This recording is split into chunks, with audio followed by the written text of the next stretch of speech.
Welcome to the AI Research Roundup.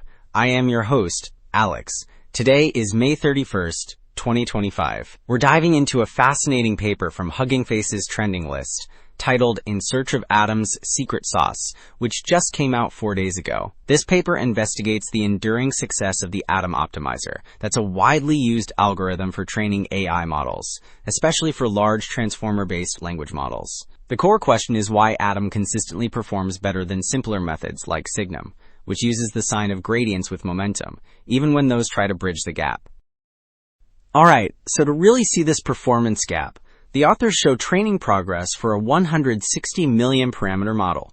We're looking at training perplexity. That's a common metric where lower scores mean the model is better at predicting text versus the amount of training data seen. The Adam W Optimizer in red consistently achieves lower perplexity and does so faster than the Signum method, shown in green. Critically, Signum is about 25% slower to reach a similar performance level, highlighting Adam's efficiency. Building on that, this table really quantifies the performance differences.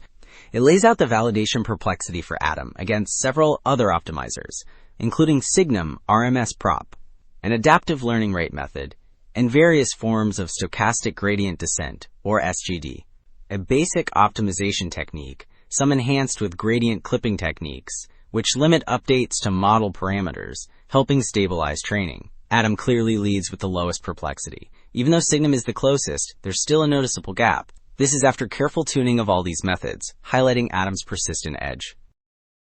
Okay, so this next set of graphs really dives into the hyperparameter tuning.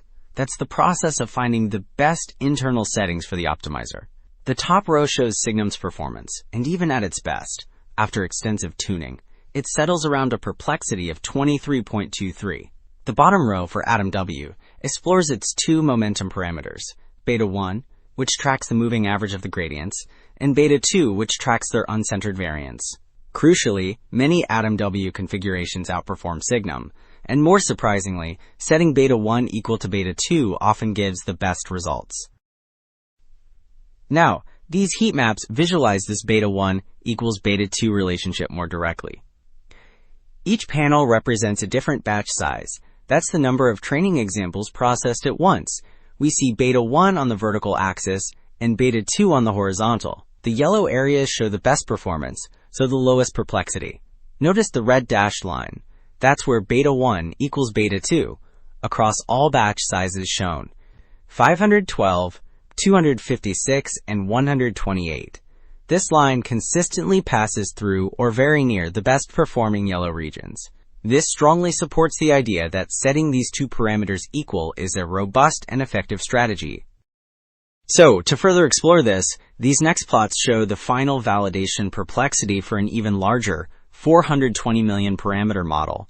Each panel here fixes that first momentum parameter, beta 1, at a specific value, like 0.9 or 0.95, and then plots perplexity against the learning rate for various settings of the second momentum parameter, beta 2. The dashed line indicates the performance if beta 1 simply equaled beta 2. And once again, this dashed line is consistently very close to the best results, reinforcing that setting these two equal is a really strong heuristic. They also mention using weight decay, which is a technique that helps prevent the model's internal settings from becoming too large, improving how well it performs on new, unseen data. Okay, building on that understanding of Adam's parameters, these next plots really visualize why its adaptability is so important. The top row shows training performance on two specially designed math problems. The term Hessian here refers to the curvature of the optimization landscape. Think of it like the shape of hills and valleys the optimizer has to navigate. On the left, with a homogeneous Hessian, the landscape is fairly uniform. But on the right, with a heterogeneous Hessian, it's much more varied. And in this varied setting, Adam, in red, clearly outperforms the others. The bottom plots show how Adam's internal variance estimate adapts to these different regions, which is crucial for its strong performance. Alright, so bringing all these insights together, the real secret sauce of Adam seems to be its sophisticated adaptive mechanism. It's particularly good at handling those varied optimization landscapes we just discussed, especially for complex transformer models. And a huge practical finding is that setting its two momentum parameters, beta 1 and beta 2, equal often yields near optimal results, simplifying its use. Remember, Atom is that optimizer we've been discussing, and its performance is often judged by perplexity, a measure of how well a language model predicts text. That's it for this AI Research Roundup.